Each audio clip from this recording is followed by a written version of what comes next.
I've got the 520, 720, ULT Wear, and of course the XM5 as the reference. Let's jump into the comparison, starting with the comfort and build. Sony XM5, price about $250–300. I have to mention right from the start, I didn't clean these headphones on purpose because I want to show you one of the issues with the plastic. But let's move to the meat. The caps are good size, though people with bigger ears might find them a bit small. For me the main problem is with the headband. Even though they weigh only 250 grams, I still feel pressure on the top of my head, and after a while it can be uncomfortable. The buttons are on the left side, easy to recognize, and the touch sensor works perfectly. The plastic is silky and nice to touch, and it really gives me the feeling that I bought something expensive. But here comes the issue, it shows fingertips very easily.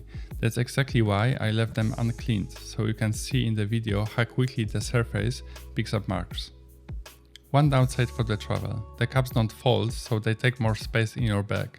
The case itself is quite large too, definitely bigger than in the previous headphone versions. Sony WH-CH520, price about $32. These are really light, only 140 grams. The caps are much smaller than the XM5, so they squeeze my ears. It doesn't hurt, but after long usage I feel a bit tight. Surprisingly, the headband is more comfortable than on the XM5. I don't feel pressure at all. They are not as easy to tell apart as the XM5, but once I get used to them it's fine. They don't fold and they also don't come with the case, so portability is limited.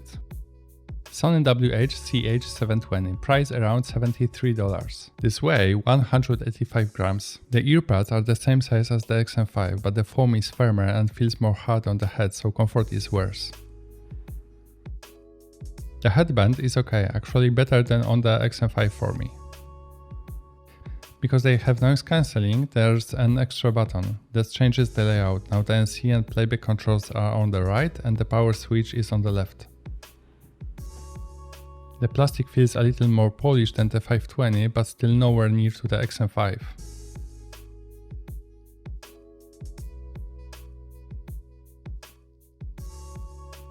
They also don't fold and they don't come with a case, which makes them less practical for travel. Sony ULT Wear, price around $125. This weigh 255 grams. The earpads are slightly bigger than the XM5, but also thicker, so in the end the ear space feels about the same. The foam is firmer again, which makes them less comfortable than the XM5.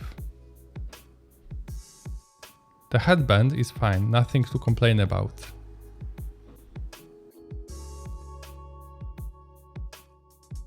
The plastic feels identical to 720, so again, far from premium. The big advantage is that they can fold, so they are much easier to carry while traveling.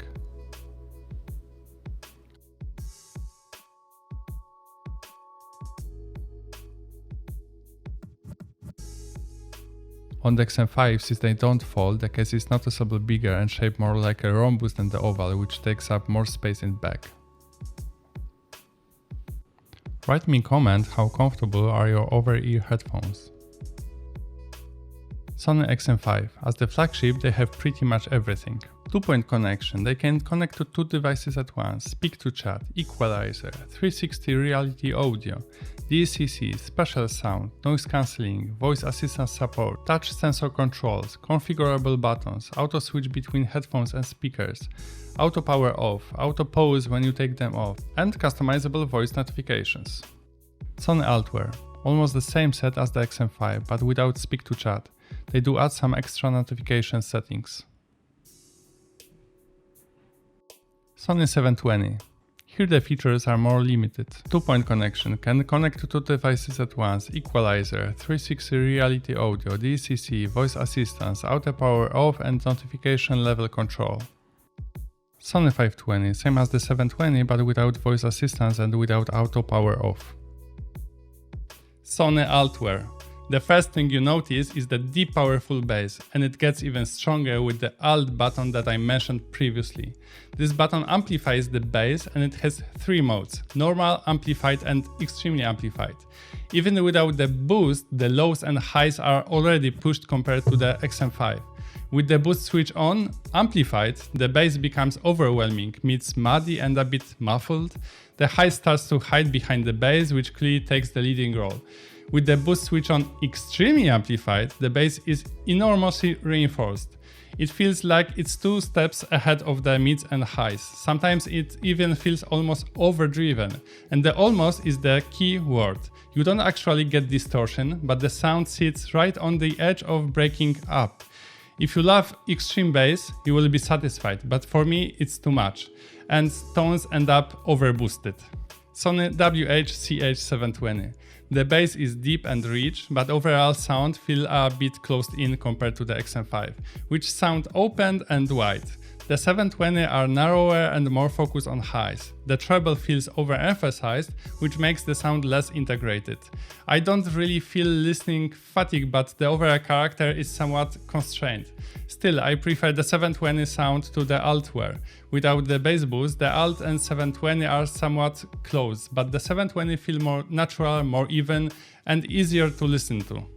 Sony WH-CH520. The bass isn't as overwhelming as on the ULT Wear and the 720. The sound is more even with dynamic and punchy low ends. Vocals and mids come through clearly without being overshadowed. The overall balance is closer to XM5 than either the 720 or ULT Wear, which is impressive at this price. The soundstage is surprisingly open for such cheap headphones, making them the closest match to the flagship when it comes to listening pleasure. And honestly, I love them from the very first moment. When you compare the price, the quality, the sound, they are just fantastic deal. Before we move on to price and value, I also want to share a few problems I ran into with the XM5 after longer usage. First, when they are connected to 2 devices at the same time, the music sometimes pauses every 5 seconds. As soon as I disconnect from the second device, the problem disappears. I looked it up and it seems other users have the same issue. Most likely it's a software glitch for 2-point connection. Second, when they are paired to my PC and I'm recording with an external mic, the headphones sometimes switch off automatically. That's actually caused by the speak to chat feature. If you turn that off in the app, the problem goes away. And finally, a few times the headphones just shut down on their own.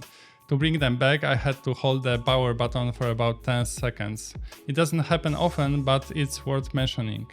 The other models I didn't use long enough to spot such issues, so these quirks are specific to my longer experience with the XM5. Sony XM5. Best overall in sound and features. They are warm, balanced and full of premium functions. The downsides? They are expensive, they don't fold. I did run into some small software issues, and the comfort of the headband is not great. The plastic feels very premium, almost silky, but it also picks up fingerprints easily. They come with a good travel case, but at this price you should expect that. Sony ULT Wear. You are basically paying for extra strong bass. That can be advantage if you love it, or downside if you prefer more balanced sound. They do fold, which is good for travel, and they also come with a case. The overall feeling is still behind the flagship, mainly because of the plastic. Sony WH-CH720. A good choice if you want noise cancelling without spending too much money. They are not foldable and then don't come with a case, so portability is limited. The sound has its flaws, but they are still more natural than the ULT Wear when used without bass boost. Sony WH-CH520. Amazing value. Yes, they are small on-ear headphones, not foldable. They don't come with a case, but for $32 the sound is shockingly good. For me, they are budget king, combining price, quality, surprisingly enjoyable sound. Which one would you pick?